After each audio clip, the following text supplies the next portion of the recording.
So, Mr. Gunye, but some people will say that what this does is that it then makes the finding process a little more laborious. So you have a case where you're stopped, you've been found wanting, whatever it is that made them stop you, and then you now have to go through a process, go to court, be found guilty, and then you eventually get to pay the fine if you're found guilty. And some of the cases take 2 years. No, this is supposed to be a mobile court, so it might be a little faster than that. But then some people do object to that laborious or that lengthy process going through that. What would you say to that? You see, I have always maintained that the cumbersome nature of fidelity with the rule of law cannot be an excuse to sidestep the rule of law. Every society that has succeeded in the world, and I'm saying, although there are some examples in the Far East, China and all that, but societies that where freedom, liberty are guaranteed, that have succeeded because of adherence to the dictates of the rule of law. There's a similar argument that was canvassed in the case I once handled up to the Supreme Court. And that case, was the category of cases. I handled a number of them. Every year, West African Examination Council that has the power to withhold results and then invalidate same will release results. And 2-3 years down the line, they will then say, oh, we made a mistake the last time by releasing our result. Excuse me. We just discovered that you engaged in examination malpractice 3 years ago or 4 years ago. So we are withdrawing and invalidating your result. Meantime, those persons had secured admission to the university, some of them 300, 400 level. And so in 1999, there was a student that flagged up the cases that, two of which later went to the Supreme Court that we handled, Rolioli and Waik, Justice Roosevelt of the Lagos High Court then, now the Supreme Court. And he said, look, 300 level student, estate management, Obafemi Awolowo University, her result was withdrawn and invalidated. And then he was asked to go home. And so we said, this cannot be right. Why you found somebody guilty of examination malpractice and the punishment is withdrawal and invalidation of result? So do you have the power to adjust somebody guilty without? The long and short of it is that a number of students had their studentship saved and their careers that are on the verge of ruination were protected. But two of such cases, went to the Court of Appeal and later went to the Supreme Court. And at the Supreme Court, the argument went back and forth. Examination malpractice is prevalent. It may be cumbersome to expect an examining body to now start bringing in students and be asking them questions, the due and all that, so they will not be able to get out of it. The point I'm making is that this is not as cumbersome as think. Setting up mobile courts, allowing lawyers to work there. Every year the law school shows out lawyers. Many of them don't even go to practice anymore. They find interest in other things. So they're there. The human capital is there. So train them, let them man this court, have prosecutors there and all that. And in any case, the prospect of an infractor, of an offender, facing what we call a dilatory and cumbersome process, time wasting and all that, may in itself serve as a deterrent to ensure that you comply with traffic regulations. Once you know that once you're caught, you are going to be prosecuted. Through a system. Through a system. Okay? And so that then makes it very difficult for those who have alleged that, look, there's corruption in this process. It's corruption written.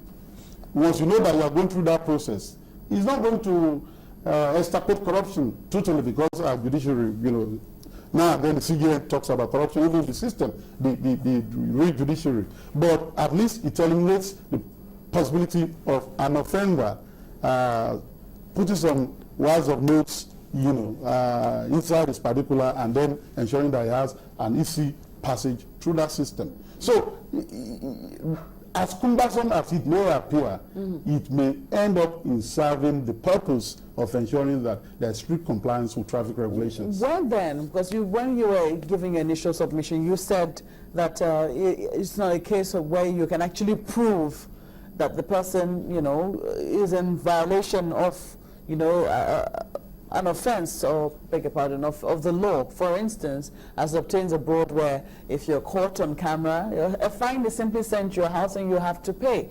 What is the difference between that system and this one? It is sent to you to pay, right? But you still have the right to contest it. The difference in that one is that you still have, it is not an end process. I'm saying that here, what you are expected to do, as these persons have done, is to go to the regular judiciary and say, look, they are oppressing me. You know, but that is not guaranteed here. That can only be guaranteed if you have a process by which offenders can be brought forward and told that, yes, you committed an offense and all that. In any case, as I've argued, our people cannot be at the receiving end of a refusal, provocative refusal to imbibe the best practices that science and technology have offered. Our people cannot be the victims. Look, I cannot buy a camera on the highway to regulate my own driving. Yeah, how can we have a commission? We have a system. We have a government. So if that government is failing in its duty to do the needful, and I'm borrowing that contemptuous adjective, right? So why should I be the victim? Put the cameras there. Let this be objective. And so it will be seamless. But you don't do that under the rule of the thumb, I insist. You don't say, you have done this. You are overspeeding. There are certain things that cameras can capture. You've said one yourself. I mean, for instance, you don't have a fire extinguisher. You're just stopped. I mean, it's just one of those routine checks. Produce one upon request, and you cannot produce one. That definitely, you know, you don't need a... Do you need cameras for that? There's a lot of things camera can capture. You know what? If you look at last night, what they do is that immediately you contravene. They take their cell phone camera, and then they try to capture you immediately. You know, whether it is something and all that. So it's because they want proof of your infraction, because it can be contested. When a law officer is saying you've done something, and he has colleagues who cannot, you know, come forward and give evidence on your own behalf as the person who is alleged to have committed that infraction, who is going to be your witness? You know, I thinking about all of this, I'm trying to look at it from another perspective. You've stated your point, and we've actually seen some of the judgments against the number plates, some other issues with some individuals that have actually been dragged before the court. But if you look at the establishment of the FRSC, one would agree that to a large extent they have been able to put some sanity on our roads. And if we must help them, the way you said, we really can't, we the people, help the government by putting out cameras. What would you suggest that the FRSC does to make them more effective, that will be in line with the act that established the FRSC? I'm familiar with the FRSC Establishment Act 2007. I'm familiar with the precursor that was repealed before the new law of 2007. I like the FRSC, really. Although recallingly I've been invited here to talk about this FRSC thing, I like them. For them to be more effective, let them stick to their core mandates. When such a body start dabbling into the issue of revenue generation, meeting with revenue tax board, where you have commissioners of finance and all that, The number plates issue, that's what it is. There are projections about the revenue that will be accruable from it. It has nothing to do. Look, on those occasions, we have heated arguments here. Even on this occasion. And I could recall that Makpo was asking me, these people are talking about security. That look, all this bombing and all that, you can trace the car and all that. The bombing that happened in Potiskum yesterday, was it as a result of a car? And in that time, how many people, scars have been traced to the bombers?